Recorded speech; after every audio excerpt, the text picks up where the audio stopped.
हुकूमत के एक अहम तरीन नज़ीर जो हैं भट्टी साहब, उनका ये कहना कि बुशरा बीबी की रिहाई गंडापुर का गायब होकर नमूदार होना, नूरा कुश्ती माफ़ी तलाफ़ी की खबर दे रहे हैं और बानी पीटीआई इसमें शामिल हैं, आपको क्या इंडिकेट कर रहा है? ये इंडिकेट कर रहा है कि झूठ बोल रहे हैं।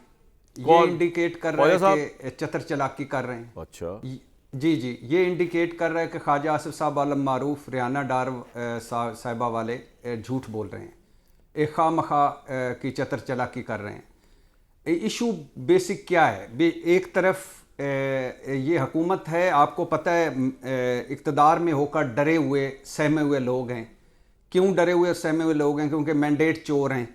फार्म 47 की हुकूमत है, चोर की दाढ़ी तिनकों से भरी हुई है और इनकी ग्राउंड पे वो हैं, पाँव जमे हुए नहीं हैं, हवा में हैं, मुअल्लक हैं। इनको पता है इनके साथ क्या होना है जब भी इलेक्शन होगा या जब भी आगे जाएंगे, या इनको पता है हलकों में क्या सूरत हाल है, इनको पता है लोग इनको किस तरह दुआएं देते हैं। तो अब सूरत हाल क्या थी? एक तरफ बुशरा रिहा होती हैं, बुशरा बीबी, और वो रिहा होती हैं 15 मुकदमों के बाद। 15 मुकदमों, 9 मई के 12 मुकदमे, इद्दत में निकाह केस जैसा घटिया केस जो था उससे, और तोशा खाना से, और एक FIA का केस था वो। उसके बाद बुशरा रिहा होती हैं, अलीमा खान रिहा होती हैं, उज़मा खान रिहा होती हैं, इमरान खान का मेडिकल बोर्ड बनता है, एक ये हो गया। दूसरी तरफ याहिया अफरीदी पर पाकिस्तान तरीके इंसाफ का रद्द अमल हुकूमत बुखला गई कि वो तो वेलकम कर रहे हैं, 26वीं आइनवी तरमीम की मुखालफत कर रहे हैं, मगर याहिया अफरीदी पर कोई एतराज़ नहीं कर रहे। और फिर अली अमीन गंडापुर तकरीब हलफ बर्दारी में आते हैं। राइट। और फिर तीसरी तरफ जस्टिस याहिया अफरीदी का सुप्रीम कोर्ट जाकर लाइव समाते का ऑर्डर करना, बड़ी कुर्सी पर। सर आप कह रहे हैं कि कोई डील नहीं चल रही इमरान खान के साथ, राइट? पसंदीदा। फिर मैं अगला सवाल कर रहा हूं भाई, सुन ले, मेरे 2 मिनट सुन लेना भाई। चले बताइए। सुन ले ना भाई, सुन ले, बात तो कंप्लीट करने दें। करें सर। तो उनका जस्टिस याहिया अफरीदी का लाइव समाते करना, और जो बड़ी कुर्सी पर छोटा आदमी बैठा था काजी फायज ईसा, उसके लाडले अमीनुद्दीन को हटाकर मुनीब अख्तर को कमेटी में लाना, और फुल कोर्ट इजलास बुलाना जो मंसूर अली शाह साहब का था, मंसूर अली शाह साहब का उनको वापस ले आए मुतालबा था। और फिर उनका उम्रे पर उनका वीडियो लिंक पर शरीक होना।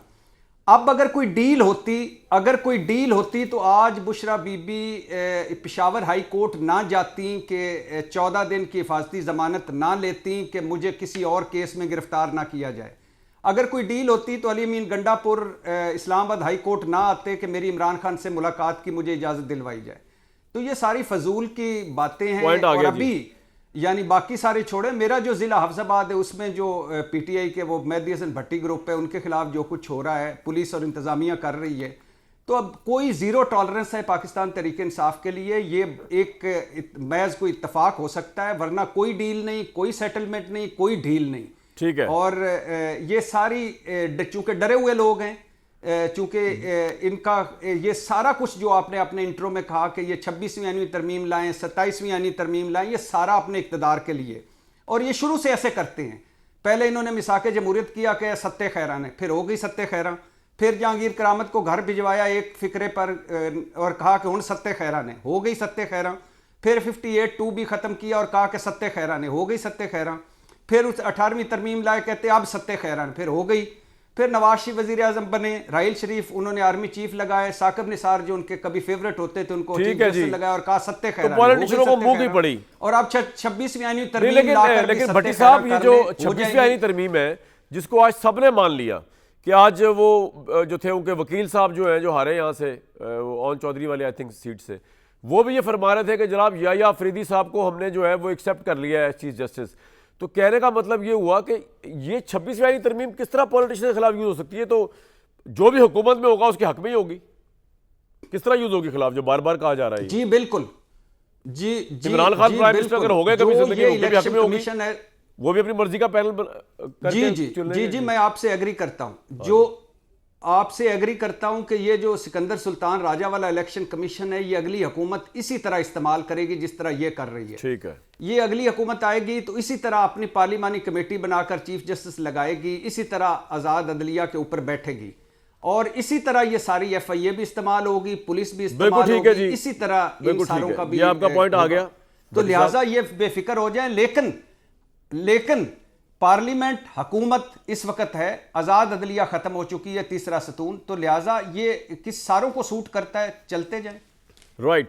मजहर अब्बास साहब 26वीं आईनी तरमीम, जी एक मिनट मैं छोटी सी बात कर लूं। जी आमिर साहब फरमाइए। कामरान शाहिद साहब जी बताएं सर। ये जो आज़ाद अदलिया की कहानी है ये कब थी? ये ज़ियाउल हक ने जब ऑर्डर निकाला पीसीओ का कि 24 घंटे में हलफ लेना है, तो मुल्तान और पिंडी में ब्रिगेडियर और मेजर जनरलों से जाके इन जजों ने हलफ लिए।